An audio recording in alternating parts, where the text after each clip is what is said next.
What's up, Aries, Sun, Moon, Rising, and Venus signs? Welcome to your tarot reading here at the Intuitive Teacup. Please come into the reading with an open heart and an open mind. Take away only what resonates for you and release the rest. Trust your own intuition above all else, because you are accountable and responsible for all your own actions and decisions. Let's set the intention now to get my Aries gang out there some clear, helpful, and insightful messages for wherever they are currently at on their spiritual path. All right, let's do it. Happy birthday, Aries. It's your season. I'm here for it. Pisces season felt long, very long. All right, we're going to start off with some oracle cards, and then we're going to hop into the tarot. We'll pull a couple more for Aries, what wants to come out for Aries. All right, turquoise. And we'll do one of these as well.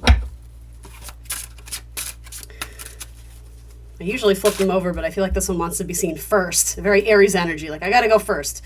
So turquoise says happiness, excuse me, frog in my throat. Happiness is when what you think, what you say, and what you do are in harmony. That color might be significant to some of you the coming weeks. It is eclipse season, guys, so buckle up. It's going to be a ride. It's going to be a ride. I didn't say bumpy. It's going to be a ride. I don't know if it's going to be good, bad, or somewhere in between, but we will make the most of it. We will lean into our happiness. So this card says, "And so I listened as my soul told me to let the past go so that I may awaken how much I have grown." This is about releasing, rebirth, and spring. I love that that's coming out quite literally and for spring equinox in your season, no less, which, I mean, you are the first sign of the zodiac, which is all about the spark, the light, the inception of something new. So being able to leave the past behind, and also there might be a period where you do need to grieve letting something go or the loss of something.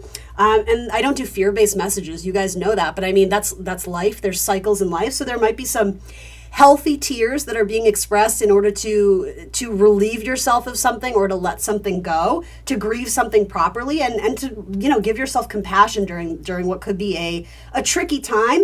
But know that something beautiful will come of that, because a lot of you, you're starting a new chapter in your life. So for career cards, it does say unsteady. There might be, things might be getting wobbly in your cash flow or business. Abrupt changes in decision making are affecting your finances. So watch where your mind goes. I think that's important too. You know, if you are going through maybe a breakup, I'm just giving you that as an example.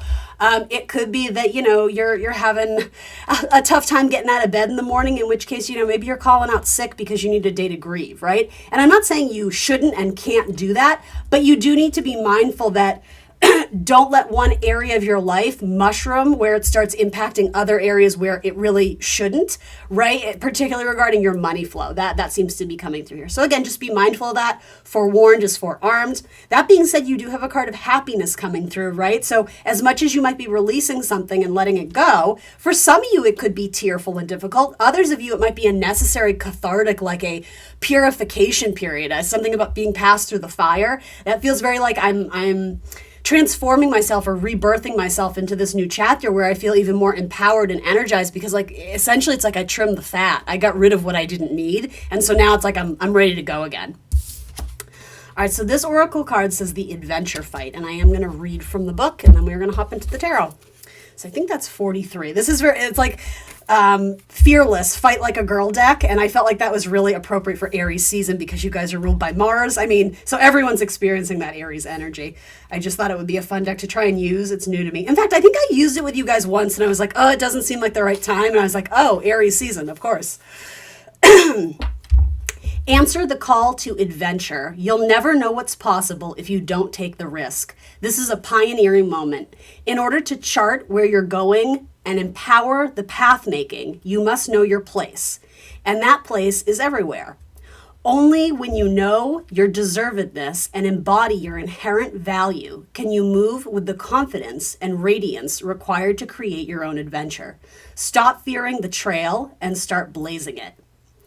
Stop fearing the trail and start blazing it. Be loyal to the visions in your head and the longing of your heart. Trust your intuition to guide you to the next right thing for you, even when you can't see the entire path or explain it to a mind of logic. It's time to stop looking for footprints of those who have gone before you. Don't settle for how it's been for others. Blaze your own trail. The Trailblazer, classic Aries energy. All right, Tarot, what's up? What do we need to tell Aries What do we need to tell Aries here? What's a storyline that wants to come out in Aries tarot reading, please? What's a storyline? All right, so King of Pentacles. All right, so good money energy, which is interesting. So there is going to be a flux or a something stuck up in money flow, but that is going to change. Something about being very empowered by sharing your words, expressing your words, writing, for those who are thinking about writing a book or getting involved in writing, or even just doing like journaling for pleasure. There's something very healthy and cathartic. There's also a message of like, if you make it to the top, make sure you share your story and tell people how you did it. For some of you, that's very symbolic.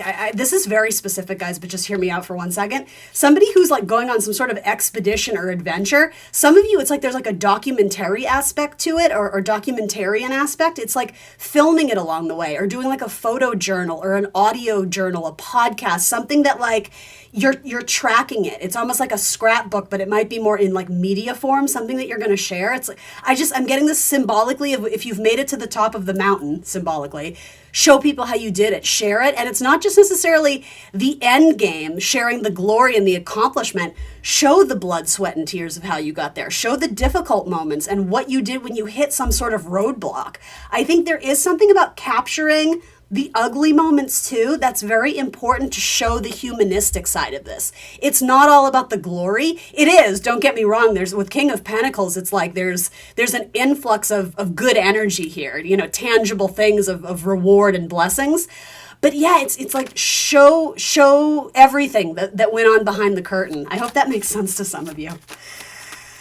Why is King of Pentacles showing up? There is something lucky about money, but it's like you have to hop along. I'm literally hearing the word leapfrog. It's like you may have to hop to a couple different things in order to see that. So maybe it is about splitting your time between different jobs that you like. Again, that's just one scenario. Or it's this idea of, I don't know, needing to like edit what you do. It's like, I don't know what that means. It's like hopping along. Yeah, that's not clear to me. Why is the King of Pentacles coming through? The Knight of Swords. All right, so again, very strong cards of communication and writing. The Knight of Swords is a messenger. So what is this Knight of Swords wanting to say? Look closer. I always think of the tagline for American Beauty when that comes up. So then you have the Page of Pentacles. Yeah, I think a lot of you are really taking a look at your finances more closely. You know, what you're spending versus, you know, your income. There's a lot of looking closer, and there's a lot of experimentation going on here. I'm not necessarily sure that's experimentation with money. It almost is coming through as more of like a experimentation with a craft or a hobby or a project, something you do for pleasure and on your like leisure time. There's something about learning more about it because you're so driven to it, because it speaks to you, you know, it resonates with you. It calls out to your heart space. So when you go towards things that you love, and I'm not saying you have to monetize something you do for pleasure, but if money is tight, some of you may be like, maybe this thing that I do anyway, maybe I don't know, woodworking or sewing or this or that. Maybe there's something to this. It's like, I feel like a lot of people compliment you on this or they admire the skill that you have. And so some of you may be kind of drafting financial plans or business plans and wanting to incorporate this as like a side hobby or a side hustle. That might not be true for everyone. Again, it's a general reading, but yeah, the Knight of Swords actually is very good at doing research and needing to sort of extrapolate or cherry pick sort of the important stuff to take away. It doesn't get lost in the process of research because it's Gemini energy ultimately. So it's like, I just need to know the facts, but I need to get like an overall view so that I can plan this accordingly in regards to my resources and funds and finances. And, you know, if I can make time and space to do more of this, or what do I need to buy? What do I need to accumulate in order to bring this, you know, into manifestation, into fruition? A lot of student energy here with the Page and the Knight of Swords, a process of learning or acquiring knowledge. That being said, it should be a lot of fun. And I do see you taking a lot of notes. So maybe some of you are taking a course or some sort of like taking lessons, signing up for some sort of, I don't know, club, taking the minutes, taking the meetings. That's not for everybody. Some of you are writing music. Contracts, big time contracts to do with money. Some of you may be doing rehaul with your finances, total rehaul with your finances. I mean, it is tax season. That wouldn't surprise me. Some of you, there could be unexpected money that is needed for your child pursuing some hobby or pursuing their education, or it could be soccer lessons or dance lessons or something with your child, and you're trying to you're looking at the books. It's like, can we afford this? How are we gonna? And there's a rehaul or a reshuffling of finances, but that's not a message to fear. I actually think that's a good thing. It's like you're starting over, and maybe that was triggered by some sort of financial loss or some sort of shocking circumstance. Again, I hate to incite fear. That's not what this is about. Unexpected circumstance regarding a challenge or an obstacle in your money flow and your finances. Obviously, that's a tricky position to be in, but just hear me out. A lot of you are not realizing it was for a greater purpose. It was almost like the universe sent you this challenge or obstacle to get you to sort of really reassess where you're currently at. And are you happy? And if you're not, how can we go towards what you envision as a happier future? Because a lot of you're not embarking on this adventure that you were always meant to. It's like your soul's calling was being ignored because of you had to pay the bills. But at some point the universe wants to liberate you from this mentality of fear-based stuff regarding money or responsibility. Everything in balance. I'm not saying you need to throw responsibility out the window, but I do think there might be a need to take some sort of risk financially in order to pursue a job or any opportunity that would make you happier. And I think it's being presented to me as there's training wheels. There's a training ground here where you have to learn more about it. But yeah, this could change your life, Aries. If it's something you enjoy and you can make money off of it, which I think you can. The potential's here. It's not going to happen overnight, right? You have Pentacle energy, but with the Knight of Swords, it's get excited about it. If it stimulates you, if it fills your brain and your heart and your mind with all these the world is my oyster, this is full of potential and possibility, you have no reason not to go after it. Yeah, as the Chariot card is there. Put on your brave face. There's something about balancing here. And for some of you, I'm hearing balancing the checkbook, balancing the funds. Money is getting a huge rehaul here, for a lot of you anyways. With Cancerian energy, it's like you got to go after it. If it's something that you fear, or it's something, that makes you scared or makes you nervous, maybe that's all the more reason to go after it, because it's going to be, it's like another tool in your toolbox. It's like, because I faced that fear and went after it, now I know how to do something more, and it doesn't scare me anymore. I'm even more driven to go after things that scare me, because this is so Aries energy, because I love that feeling that I've conquered it. I did it even though I was nervous or whatever. This feels very career related. I have to be honest. In terms of love, let's see, there could be messages going back and forth with an earth sign, a Taurus, Virgo, Capricorn. Someone may be coming to see you. There may be discussion or plans of moving or moving in together. Cancerian energy with the Chariot, it rules the house and the home. Some of you may be upgrading your home in the future, or that might be a plan that you have, but again, you're crunching the numbers to see how is that possible. A lot of you, it's like you've seen your dream home, or if you were looking, it's like you have this idea of what you'd love to acquire or work your way towards, but we're not quite there yet financially. So the universe is saying you're never going to miss out on what is meant to be yours. It doesn't mean that this time around that, perfect place was going to, be yours essentially, but it's saying there's going to be other opportunities like that in the future. So don't get stuck on the details of that one. I missed that one and now it's over. Not at all. It's there's an adjustment and a flexibility here, but I think you're working on your money and it is going to increase in the future. But especially in eclipse season, I see sort of, again, needing to address financial issues and take the higher road. Go towards the light. The light is what makes you happy. The light is that fire sign energy, that spark, that enthusiasm. What inspires you? Go towards that. Make the time to go towards that. Find the money to invest in that thing.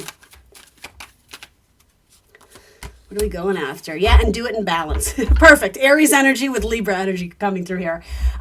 You're setting yourself up for good karma. More truth will come out of this scenario. And finding the middle ground, maybe not living your life in such an extreme way, if that's what you were doing before. And I mean, ultimately, partnership too. Some of you, it's like you're going to accidentally fall in love. It's funny. I got that for someone else because it reminded me of the song, the Counting Crows song, Accidentally in Love. Yeah, there's something about accidentally stumbling upon the love of your life, possibly a marriage contract in your future. But what's interesting is that doesn't come, if you're single and looking. That doesn't come until you start putting more energy and investment in what makes you happy and being curious about that path forward. When you start to take steps towards what you love, in terms of what you want to do, your life purpose, your career, how and what you want to work at, then it's like love shows up and you didn't even have to work for it. It almost falls into your lap because it's like you're being driven by what's in your heart. And so, yeah, these paths collide. It might be with a Libra. Possible. You definitely have air sign energy here. I'm like in Taurus and Capricorn energy here too. All right, for Aries. Soar, you're being asked to stop dimming your own light, period. It is time for you to come out of the shadows and let your authentic self soar. Fly high, dear one. All right, Aries, that's what I got for you. Thanks for joining me today. Show me some love. Hit that like button, subscribe to the channel, leave a comment if you so desire. Make sure you hit the notification bell so you'll be alerted when I post readings in the future. And if you want more content from me, I am on Instagram and Facebook. Thanks for joining me today, guys, and I will see you soon for more tarot. Bye.